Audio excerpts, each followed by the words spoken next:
Hello and welcome everybody. It's Matt from Cardboard Odysseys. We got Bob here. No Pat Yo, again. Pat is on vacation. He did a yeah, secret secret. vacation that I don't I don't remember him ever telling us, but he's there. So happy days. Yeah, I think he's maybe I visiting was some also family. unaware. So yeah, there's that. A little beginning to get a little concerned, but hopefully he'll be rejoining us um soon. Question mark? Question mark?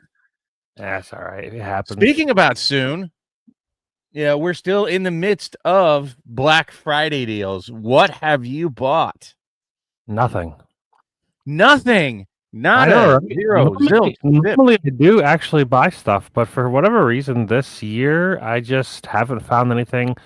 There's like one thing that I'm thinking about buying, like it's a porch container basically for like groceries. If you buy groceries or packages, it's one of those like you have it has a lid and it keeps things out of the weather. I thought about buying one of those at like $30. Like not super exciting, but that's one thing so far.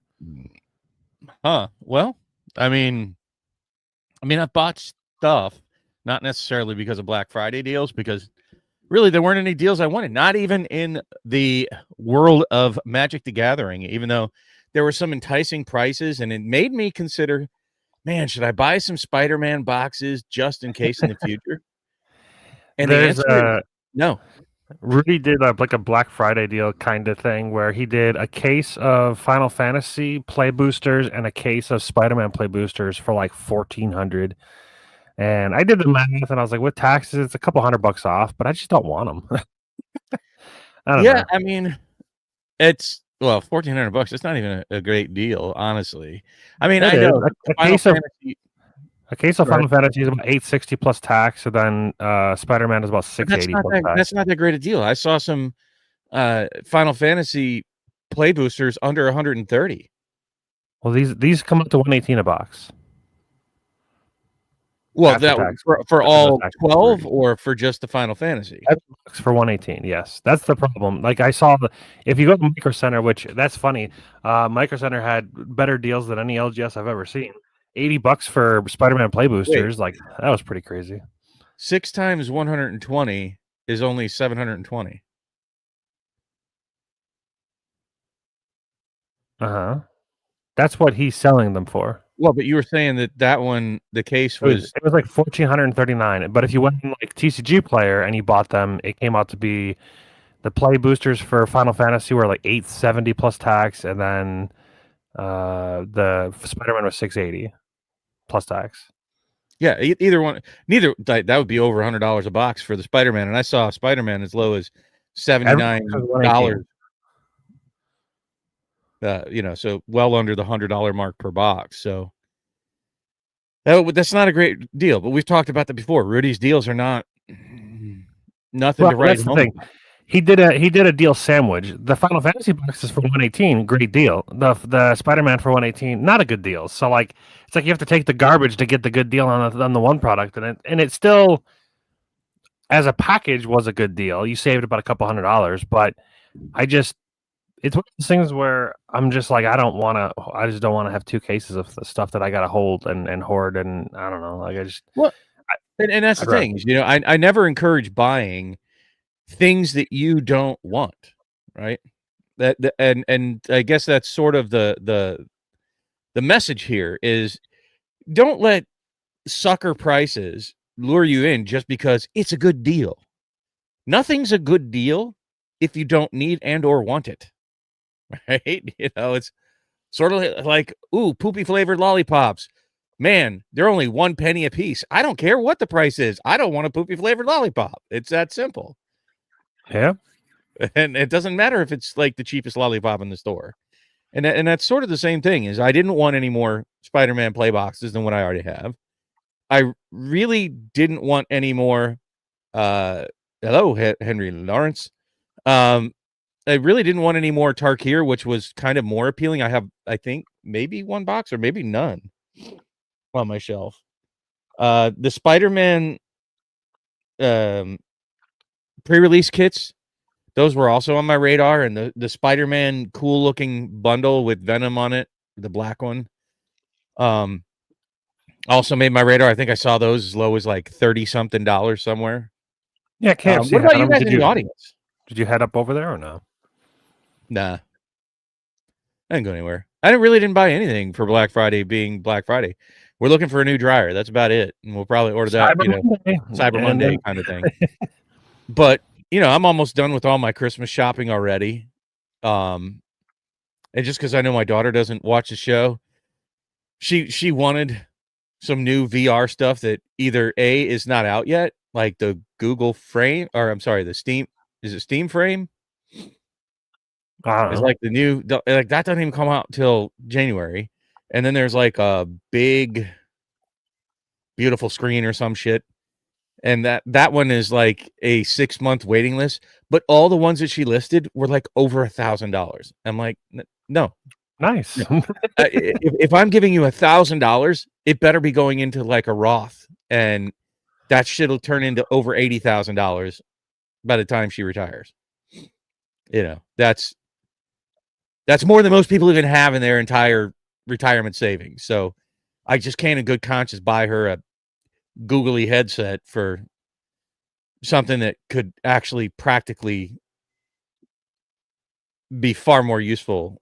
Yeah, it's in the distant future, but marshmallow test, delayed gratification. No, it's one of those things where, like, I mean, you could do half and half, or not really. I guess in that situation, half and half is still crazy. But, I buy plenty of things that is lots of money and just for pleasure, because you got to be able to enjoy the stuff you have now. You nothing is guaranteed to be. Look, she lives in a posh life, man. She lives in. You've been to my house. It's a nice house. Yeah. Mm-hmm. I bought her car, so she doesn't have a car payment. She's going to college. Yeah, she has to work, and she's paying for it, and so she's going to graduate with no debt whatsoever out of college, so no student loan debts. It's not like she's struggling through life. She gets to play on a computer that we bought for her a couple of years ago in her room. She has VR stuff. She's not suffering. It just because you want the new cookie doesn't mean you get to have it, right?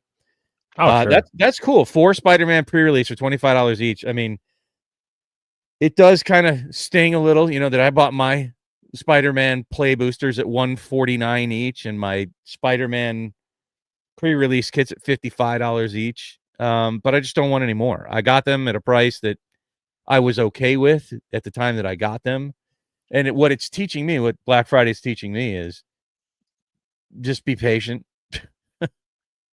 Be patient. Shit will go on sale. Even the Final Fantasy play boosters, I thought I got a good deal at getting those at MSRP. I think I paid $149 each on those as well.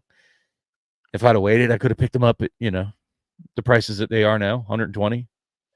Yeah, patience, my friends. That's the lesson of today. Is even Gaming Bob got took in by being financially impatient with Magic product that I haven't even opened. It's just sitting on my shelves. I would have bought a case of Final Fantasy at $118 a box, but I just don't want the Spider-Man, to be honest. I don't even know if I have any play boosters of Final Fantasy. I just have 4 collector boxes.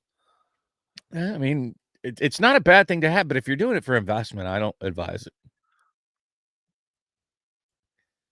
Like, let's just think about how much. Remember, Final Fantasy is like a 50-50. It's like an investment, but I would open it. It's one of those things. Like, there's like some things that I want just as an investment. Right. That was why I wanted to do the whole, Commander Raids, box break builds. What is Action Broxton? I don't know. All right. I'm sorry. I hope they didn't break anything. But like, you have to have a reason to interact with it. If you're just ripping it to rip wrappers, that's more for the twiddlers and the moonshot ripping ships. That's not our interaction with it. That's not how we're interacting with it. Now, I know that you're enticed by the investment action, but in all honesty, I think even after we crunch the numbers, you're just better off and more statistically safe going with the traditional stock market S&P 500 index fund and let it rip for years. Yeah. And it's generally just going to trend up because you have so many issues with even just offloading Magic, right? It's costly, and you've never had anybody rip you off, but it can happen. Oh, sure, and that's gonna feel super sour at the time, but out of all the successful transactions that I've had, the odds of it happening are fairly low, especially when you're What on did a Rudy say? platform. He expects 10%, something like that. Yeah, that's it's not so bad. I mean, I've been sort of ripped off on eBay before, and I've like vowed to never sell in there again, but I probably would again now. It's been long enough. It's been like 10 plus years at this point.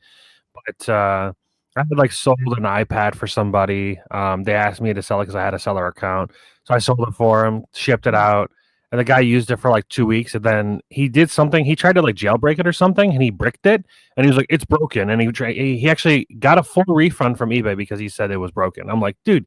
In your correspondence with me, you said you used it and you said that you tried to update it and then you broke it. So you broke it, but I still had to take it back. It was so ridiculous. So there's an interesting question. I want to kind of try to unpack it from I am one I want X AEIOU there. You want to post that up on their question? I don't know. Yeah, I wasn't exactly sure if that was a bot or if that was a real person. I don't know if it's a bot, but it's still not a bad question for us to answer, though. I'm not sure you're gonna like it. I am one tickets. It's not from me, anyways. Matt might have a different take on this.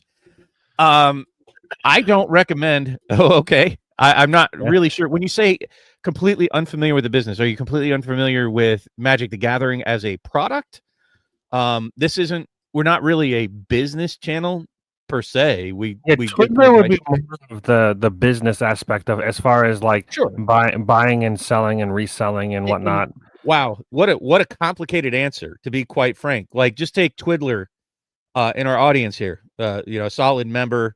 Well, again, still, let me try to unpack that a bit. My number one advice for the average Magic person out there, not somebody who's trying to get their hustle on, not somebody who's trying to start their business like Twiddler or Anger Games or Rudy. First off, I couldn't even begin to tell you how Rudy operates, and he would have to tell you, and he probably wouldn't. Yeah, he would say some things and leave out all the important details. Anger, I mean, the guy churns through a lot of cards. That's the best I can tell you. It's a lot of work. I highly do not recommend getting into Magic as a business. Now, some people have been able to be fairly successful at it. You got the Moonshot Rip and Ship. Twiddler's experienced some success with it, and they do rip and ships. There's all different kinds of ways to answer that question. It depends how and what you're trying to do. If you're purely trying to time the market, buy the right product, turn around and sell it within a reasonable window, I don't recommend it.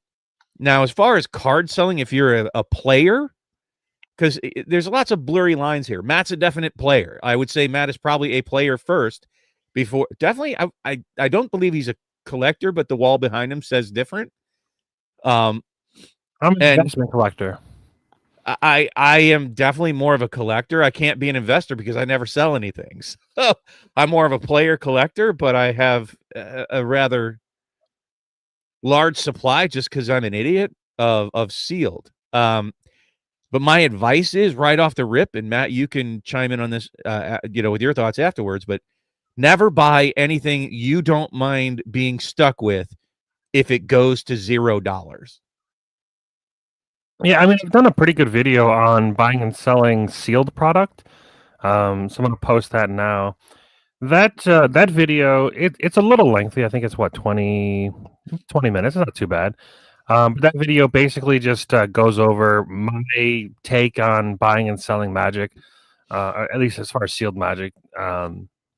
So that'll kind of give you a good idea of sealed Magic. Singles are quite a bit different. Singles, I think they involve you having to like know the market pretty well, knowing what's in standard, what's in all the different formats that are very popular, the rotations, like knowing like every single card that spikes, 300 to 400% out of nowhere because some guy used it in some niche deck or sideboard. Like all of those little things are like how you would maximize your profits. One thing that you would avoid doing, and I think I see people do it all the time, and I don't understand why. people just sell their bulk for like pennies, and it doesn't make sense to me because those pennies are like nothing. Like they don't like help you at all. Like they're nothing. It's like nothing. It's nothing. 5 cents. Who cares? I would rather hold that, just sit it in a box, in like a nicely controlled area where there's not going to be moisture or anything. Keep it safe. And then like one of those cards gets used, 6 months, 6 years down the road, and it spikes 700%. Then you sell it. Like selling it for pennies just makes no sense to me. Well, and I mean, lots of things to say here. First off, let's start from a baseline of you shouldn't be investing in Magic until you have your actual investments, real investments. Like, let's be grown-up adults here. And I know it's not sexy or exciting, but you need to be, maxing out your Roth, maxing out your 401ks, maxing out your HSAs. Like it's not something I would get into. This is a diversification asset, which, in money terms, 99% of people out there, especially those listening here in the audience, they're not going to get there. They're going to buy the product because, they like the gambler's itch of, well, I might be able to either open up a $700 card out of a $5 pack, or I might buy the Lord of the Rings holiday box at $300 and jumps up to $2,000. Those are more black swan events that are very, very low percent chance. And if you're looking at that as a method of making money, you are going to end up being very, very poorly situated in a financial sense when dealing with Magic. Now, if you are using Magic as an entertainment vehicle and you are gagging to worry about it bottoming out, I'm going to get back to that in a second. But if this is purely a hobby to begin with, and you start gathering singles that you don't want, there are plenty of great sites that you can get reasonable amounts of money. I think you've done it before. Was it Card Conduit? Is that what you use, Matt? Yeah, Card Conduit was pretty good, but you definitely have to look up each individual card. Don't just send them the packet. Like, don't. You have to shop around. Some of the card prices that they paid were quite good, and some of them were like pretty bad.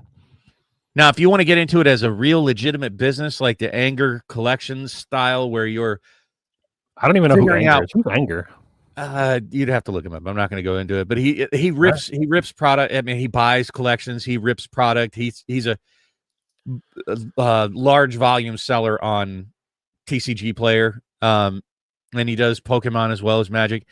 But you have to pay attention to the sites, like what Matt was talking about. You have to be on top of the cards. In order to do that, you have to know all the sites to go to, like your MTG stocks, and pay attention to it, the graphs, and see what's the movers and shakers. You got to be paying attention to all the movers and shakers. You got to be looking at the news articles and interpreting, hey, which of these cards are going to pop off. And I don't recommend speculating, but you have to know in your collection which ones have value, which ones are going up, which ones to sit and hold. Like Matt said, selling bulk under $2 is just a terrible idea. Yeah, I was actually just pulling up MTG stocks. There's like the ticker at the top that shows the biggest movers and shakers. Then I think there's also even analytics, all-time high and lows. Sure. You can see like certain cards list prices that are like high or low. You can do sorting, all kind of stuff like that. So I would definitely check know all your sites. If there's many. I am one tickets is still here, but for anybody else listening, unfortunately, just like with most things in life, you got to put the homework in. You got to do the work. You got to know the research. You got to stay on top of it. It's not something you could just take casually. It becomes what you do with Magic rather than just a side benefit, if that makes sense. I mean, it turns from, hey, what decks do I want to play with and have free time, that in your free time, this is what you're doing, is the research. And then during your work hours, you're actually packaging cards, selling cards, posting cards for sale. It becomes very much a job. Then you're running back and forth to the post office and you're getting your packing materials. And it's not a low level of effort if you want to be even modestly successful at it. It's something that takes a degree of dedication, just like in most things in life. You can't just get an easy answer. There's no like simple formula for it. I pulled up my Echo MTG, and this just gives you a quick example of like Echo MTG is another good one. And This is you mainly pay just for like a yours, right? tracking app that I use. What was it? You pay for your version of Echo Yeah, MTV, I pay right? $3 a month because Yeah. there's like a limitation on, I think it's inventory, and at the time I was tracking my singles, but I've kind of stepped away from. I've been using TCG Player because you can just scan the card in. It's a lot easier using the app to keep track of everything. For FMTG, it's the best one that I find for a couple bucks a month. They give you like basically just emails that gives you analytics of like the top 10. I think it's in your inventory, and the lowest 10 in the inventory. Just gives you an idea of what's moving and shaking. But it also gives you a really good idea of like a good place to have it. I mean, you can probably just do this in like a Google Excel sheet as well if you really wanted to. But the free version is probably doable for most people. But yeah, for $3 a month, it's it's one of those Well, things I, where I you mean, get a that's little another extra. thing with you just talk about the Google spreadsheet. You have to track because there's no way you're going to remember what your cost is, what you're buying. You don't want to be selling cards for $1 that you paid $3 a piece for. You need Yeah, to so track your this inventory, just a like lot any. of this looks like crazy. Like, oh my god, 271%. I'm up like crazy. I wanted to like show like what a lot of people would show first because it's like these are all in the green. These are all great. But if I flip this the other way around and sort of by the negative profit, you can see that. I mean, I lost money on. I didn't lose money, but if I were to sell now, I would have lost 60% on whatever this commander Mystics Intelligence, whatever this commander deck is. Isn't that the Um, one that has? Those are the ones that have like the free commander spells from like 2019 that they reprinted the shit out of the valuable cards.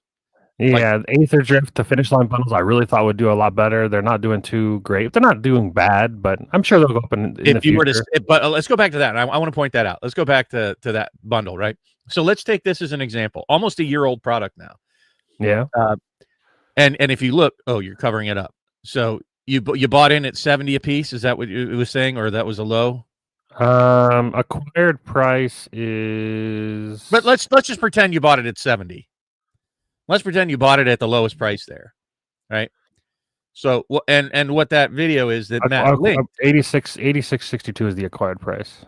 Okay, that's terrible. That's basically the price it is now. But let's go back and let's say that you even bought it at that $70.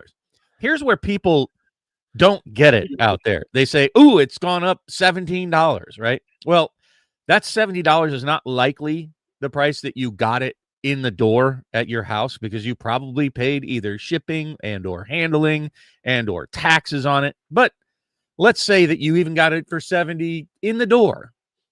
Now you're going to turn around and try to sell it. What are your general fees what would you say that you would just in your head count as an easy rule of thumb for fees?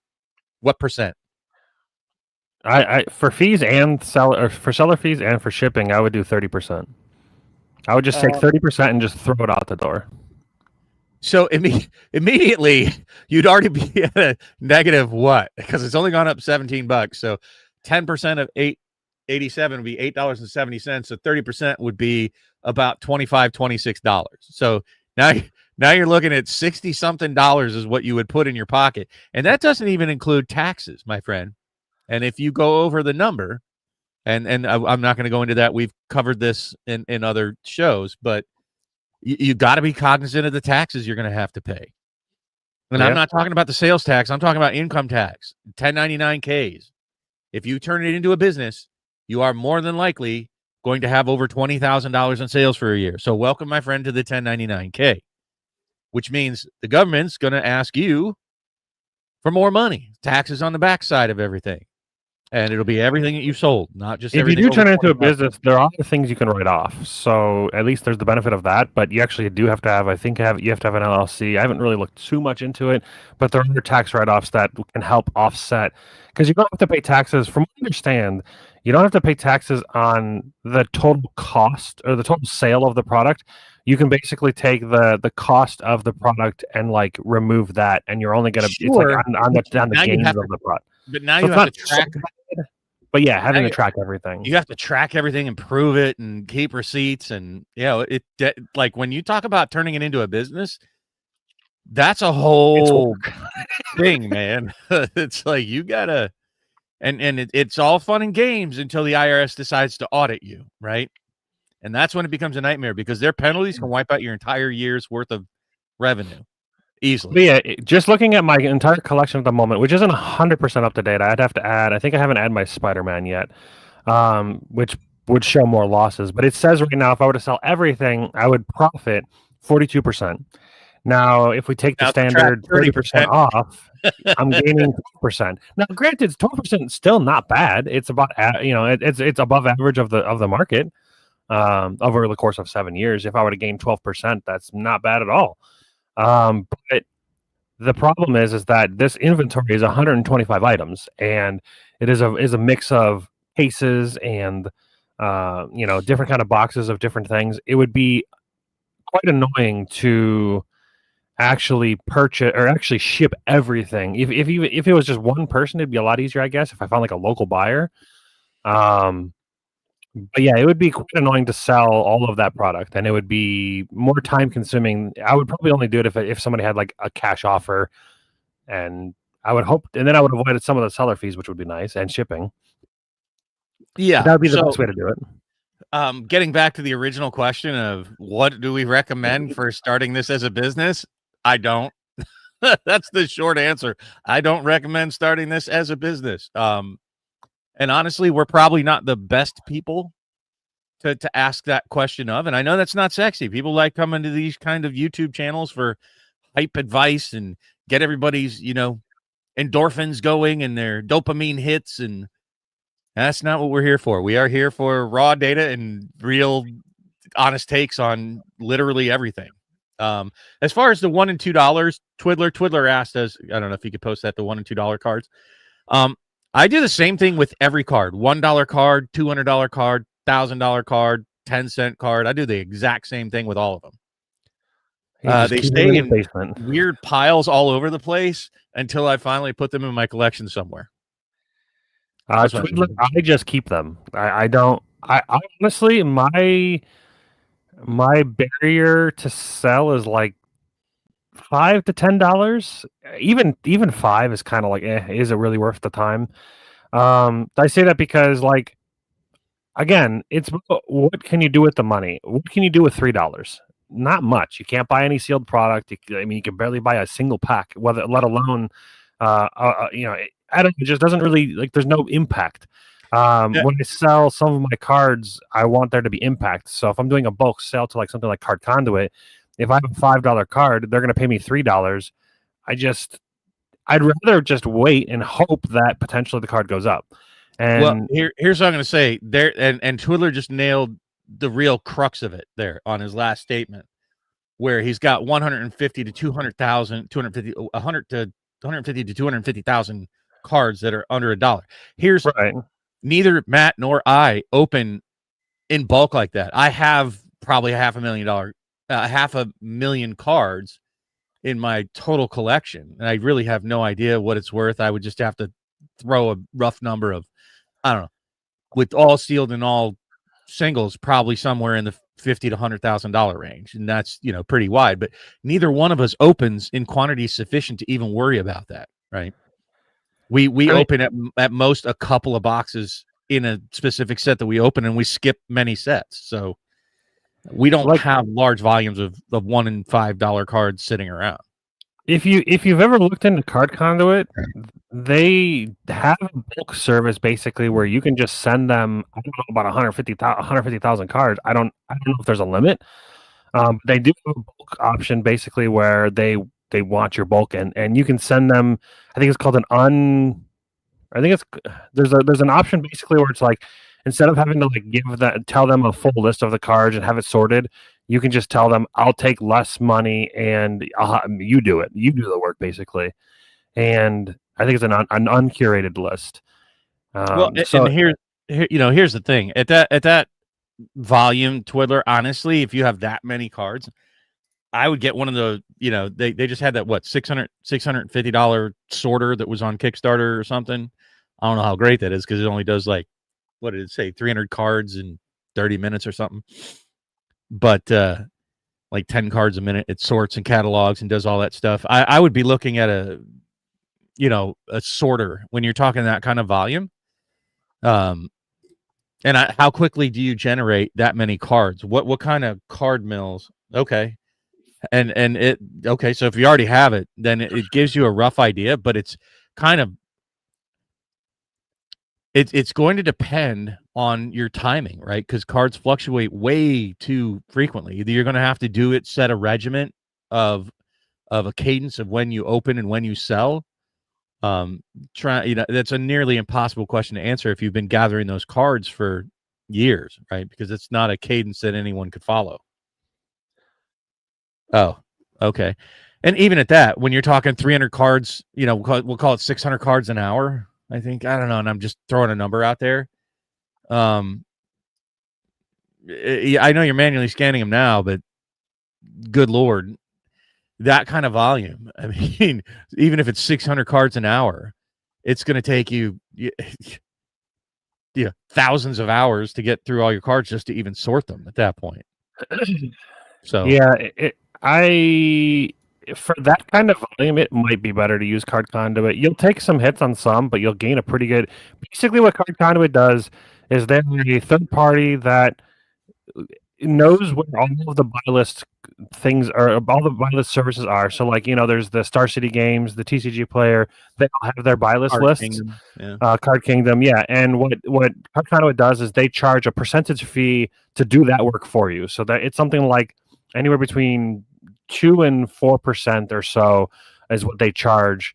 And it's a pretty good thing. Now, the problem that I find is that foils, I almost would not do any foils through them, because if it has any bend, any curl, if it looks funky, if the foiling is like dull, if it has if it smells a little off, they just whoever grades their cards at Card Conduit, if it's foil, it seems like it's immediately like not near mint. No matter what you do, it's not near mint. And maybe that's that's really a Magic problem, but they're very stringent or strict on their grading. They kind of have to be. I understand why. When they submit the cards to TCG Player, they've already paid you. Like, they don't submit them, they don't wait to do the buy list before they pay you. They pay you the moment they say, this is the full list and here's the money. And then they go and they buy list, hunt to the buy lists.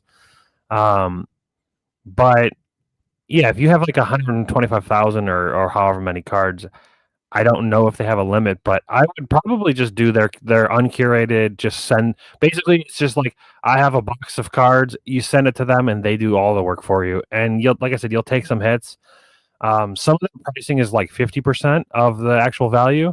So, if it's $3, you'll get $1.50.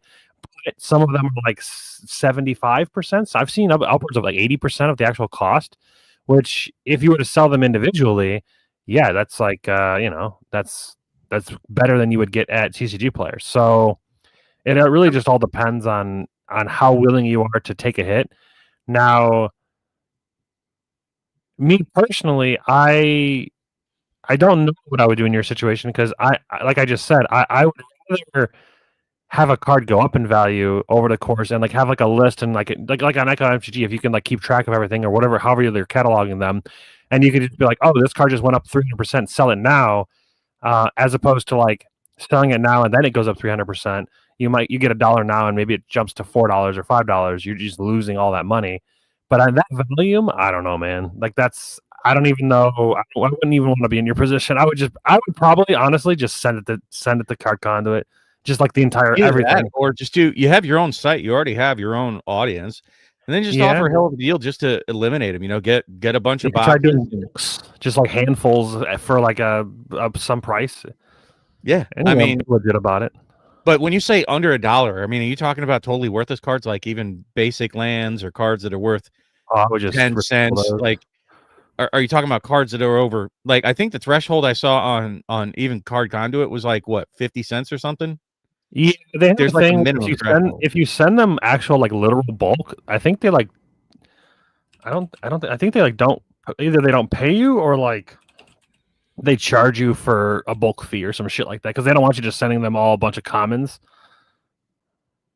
So here's what I would recommend, Twiddler. Just get, what are those, like 600 count boxes, or even like like if you really don't care and you're just trying to move it out, got like these little boxes. I think these hold like 300 cards or so, and just sell a bunch of these for like $5 plus whatever. I don't know. What do you think this would cost to ship? $5? Yeah, probably. It's pretty small. It's about the size of a normal Commander deck, but it's actually, condensed. So I bet it would hold like 300 cards or something like that. But do something like that. Just make little, twiddler deals, and then maybe they get a bunch of $1 cards in one box and no $1 cards in the next box, and don't even sort it. Just make them kind of random luck and let them know the deal that you could get a box that has up to $300 in value, or might have 30 cents in value. This is not going to be super easy to see because vertical format and all. But I've done a thing with them. So their fee looks like what? What was that? 4%? No. 1% would be 10% would be $20. Well, 1% would be 20, so 2%. Yeah, so 2% is what they charged for their fee to do everything.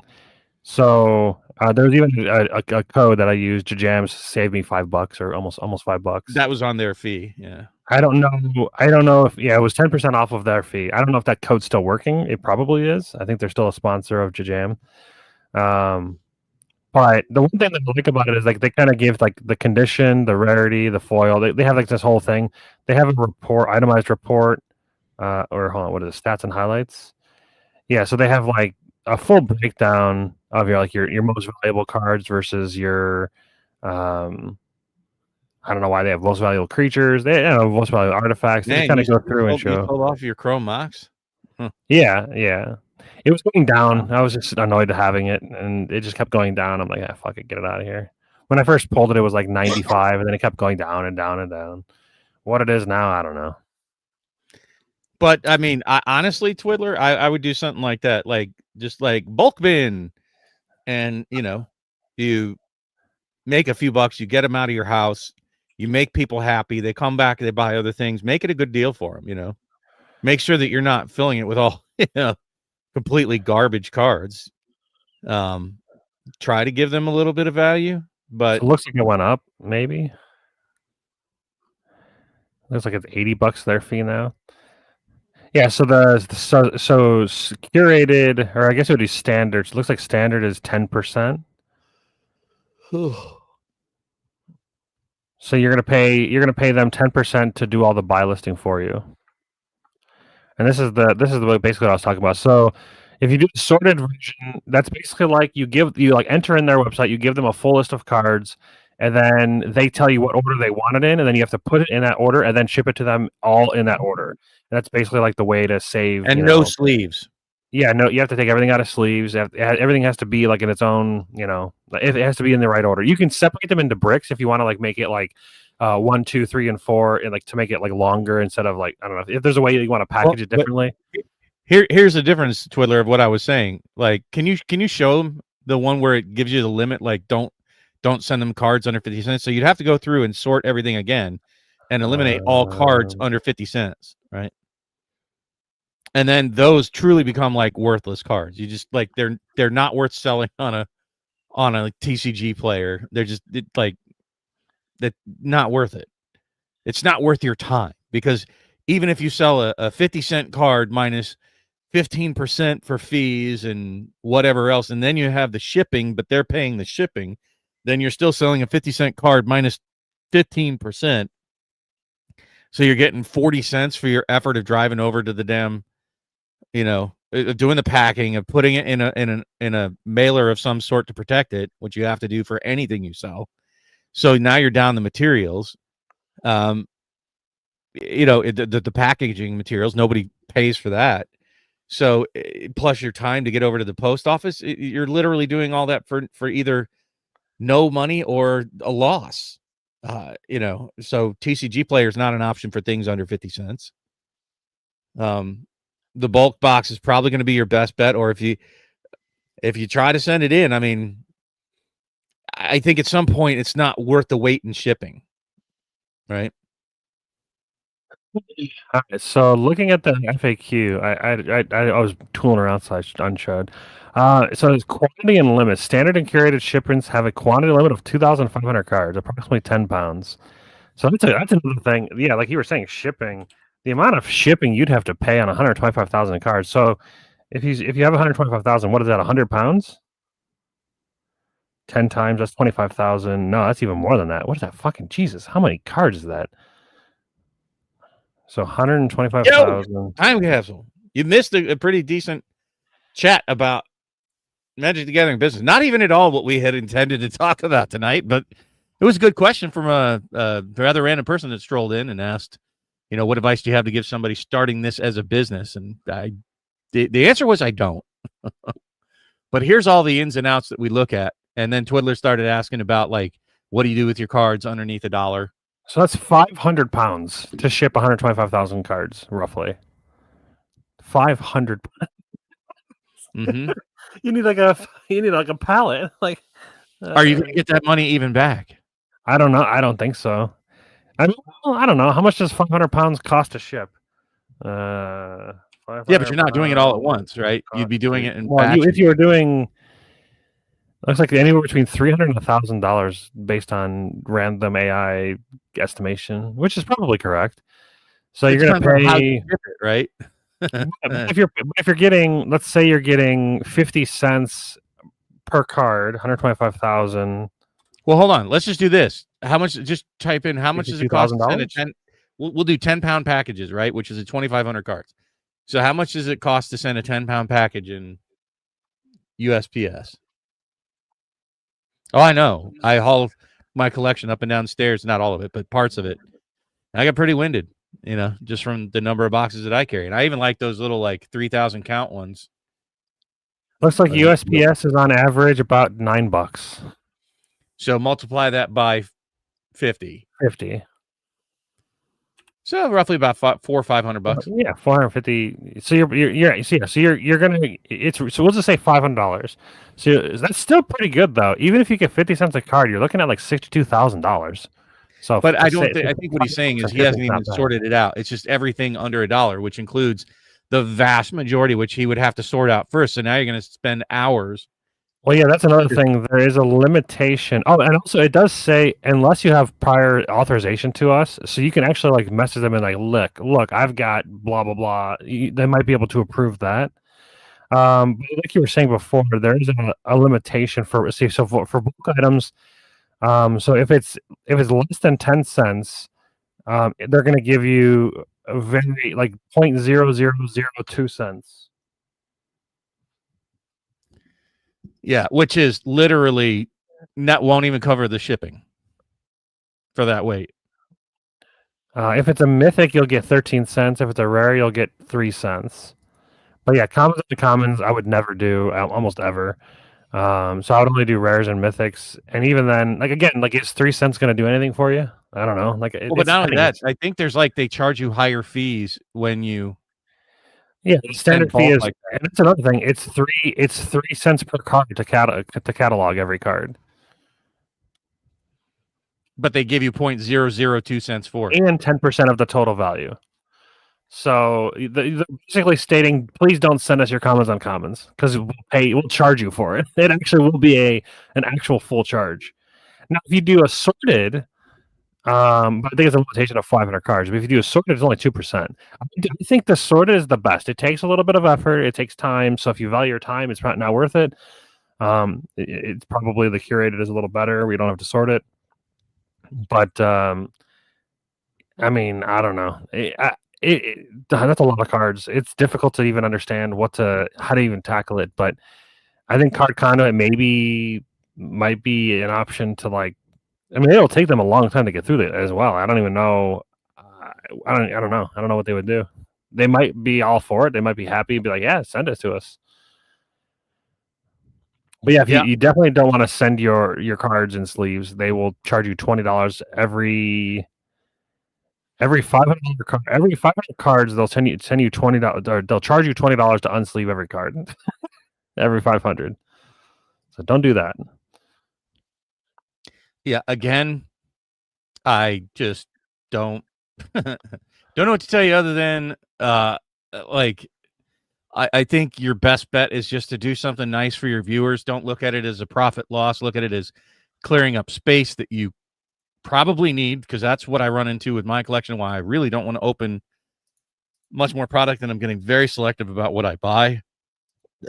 Space is a real concern.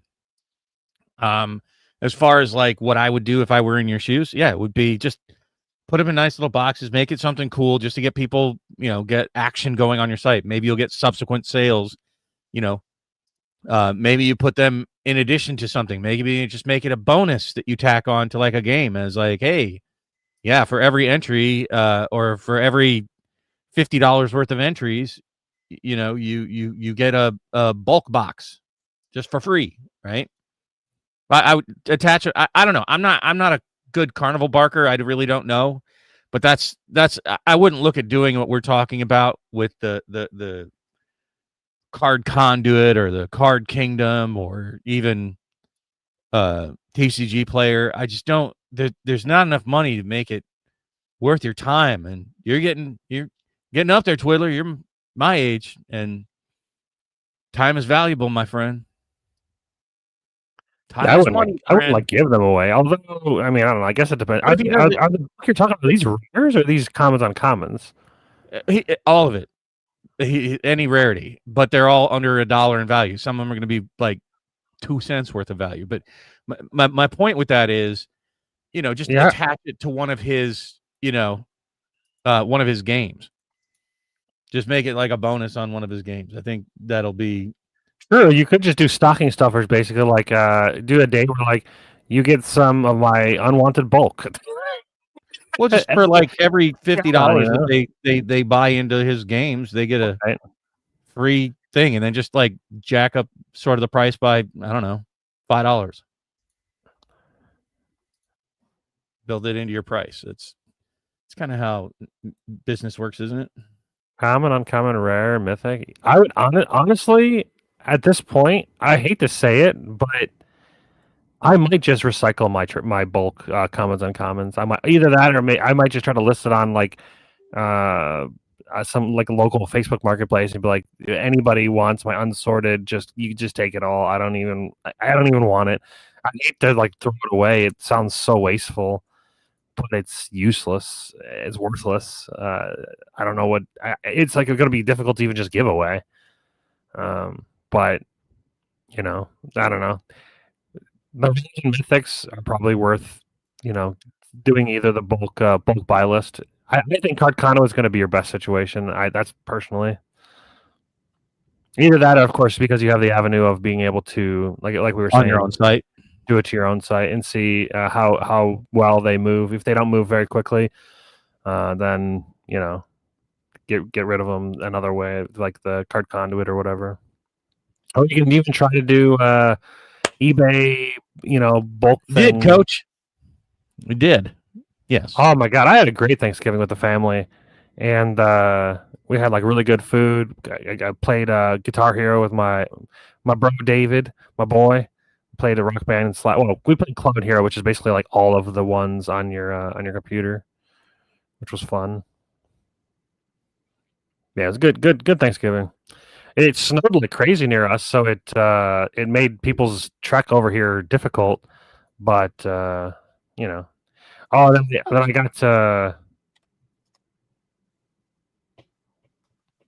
I got into making my own pizza dough. I don't know if it's going to show up very well, but look at that. Made my own pizza for homemade. It's like floating pizza. It was delicious.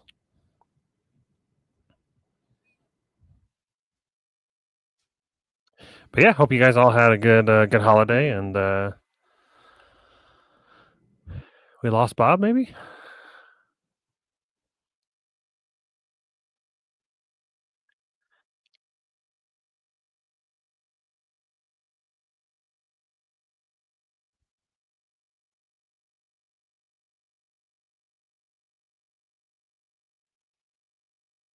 Yeah, actually, it's funny about the conversation. I was actually going to talk about the WPN removal of the buy a box promo, and how this kind of just contributes to the random bulk chaff that nobody knows how to get rid of. People are complaining about it, saying like, "Oh, they're just removing the value from Magic." It's like, are they though? Like, realistically, how often do you have a buy a box promo that's actually worth money? I would say, I mean, this is just a random guesstimation, but I would say the majority of them, 70+%, are probably literally worth nothing. They're the bulk prices. So I don't think they're really removing any of the value from Magic. I think that people are just freaking the hell out because they're removing something. And I don't know, people are freaking out from it. But at the same time, I understand people want their value, and that makes sense. So, it is what it is. Sorry about that. Old Welcome man, back. dinner plus coffee. I mean, sometimes you got to step away. It's just the prudent thing to do. But at any rate, I had a great Thanksgiving. I had the family around. I didn't get tired of talking about. I mean, I don't know what to tell people oftentimes, honestly, about finance. It's just when I see people doing things that just make me go, oh, they're going to be making TikTok videos in a few years going, oh, we're all screwed for retirement. Okay, cool. But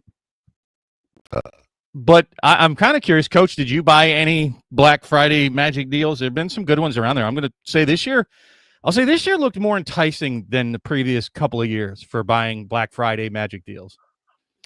But I haven't seen any other like board game deals that I really want. I was looking for D&D books. I've been watching a bunch of D&D lore videos, learned all about Strahd, learned a lot about so much stuff over the last. I had the last week off, and I've been looking at a bunch of D&D lore. But damn, those new books are expensive, bro.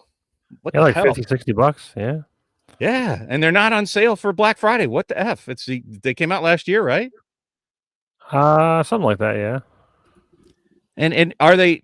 From what I hear, people are still playing 5e more than. What is the new version even called? 2024 D&D 2024. Really, that's what it's called. That is a super lame freaking. They're calling it 5.5e, but that's just because back in the day when they had 3rd edition and 4th edition, there was like kind of half editions. They were calling it 3.5 and 4.5. So what are you playing? Both. One of the games we're playing D&D 2024, and one of them we're playing 5th edition. Are they that different? No, they're interchangeable. That's why they're calling it 5.5e, because it's one of those things where it's not. You can play mix them. There's some imbalance if you mix them. There are ways to like break things a bit more. I don't know. Is it worth playing one or the other? It's one of those things where it's like all the editions have their advantages and disadvantages. Some things were buffed in D&D 24, and other things were nerfed. They made some changes to like Paladin. Like Paladin used to be able to, like, on hit you'd be able to smite. They made it so that it now costs a bonus action. But it's weird because like you have to take the bonus action on hit. So it's like they just added a cost to it instead of it just being like a free thing you can do on every attack. You're like limited to once per turn because you only have one bonus action, and it also takes your bonus action, which means that the other smites are all kind of like fighting for divine smite. It's weird. It's awkward. They're trying to tone down Paladin a little bit, so it's not they brought it down a little bit, but it's still powerful. It's just a little bit more annoying. I'm actually playing a Paladin right now. I feel very strong. The weapon masteries that they added were really cool. Basically, every weapon has their own. They call weapon masteries. So, for instance, I think it's called Nick. N-I-C-K. Nick is in like you nick somebody with a sword or whatever. I think it's a scimitar that has Nick. It basically gives you the ability to do a bonus action if you hit with that weapon. You get to do another attack or something like that. So they have like each weapon has their own like weapon property that if you're proficient with the weapon, you get like a bonus. So yeah, I mean, there's some things that they added that are great. Bastions are pretty cool. Bastions are from that same edition. They're basically like your stronghold that you can build, and they gave a lot of support for strongholds. There's like a whole chapter on like how to build them, different rooms you can have in each bastion. You can pick whatever room you want. You get to pick like from when you first start your bastion. There's like 10 different rooms you can pick from, and each have their own little benefit. And you just get them at level 5, so everybody gets a stronghold. Yeah, there's some things that are cool. I haven't played any of the modules from 6e. The module that we're playing from, I guess I said D&D 24, is just a normal, like, she's like adapting it to D&D 24. The monsters seem stronger because the players are stronger, so I guess that makes sense. Have you ever played the OG? Well, I mean, when you say OG, boy, I watched another video on like the history. So for those of you that are, maybe we'll carry that conversation on in the members only. But I do want to continue talking about it, but I don't want to like drag down the whole audience. Like when I say the OG, I'm talking about AD&D. I don't consider the stuff in the white box really pre AD&D. Yeah, I mean, I started playing first edition, so yeah. Well, when you say first edition, you're talking about the 1960 or 71, whatever, in the white box, where they didn't even have fighter; it was fighting man and magic user. Or did they have paladins by the time you? No, it was paladins. I guess it would be advanced D&D. Yeah, AD&D. That's not the first one. The first one was. I don't even really consider it because I started playing with AD&D back in 1980. It was 1983 or 1984 when I started playing, and that was AD&D, where you got to sort of choose where your dice rolls went for your character stats so that you could play the class that you wanted. Blah blah blah. But even back then, even in AD&D, so you played AD&D, and AD&D,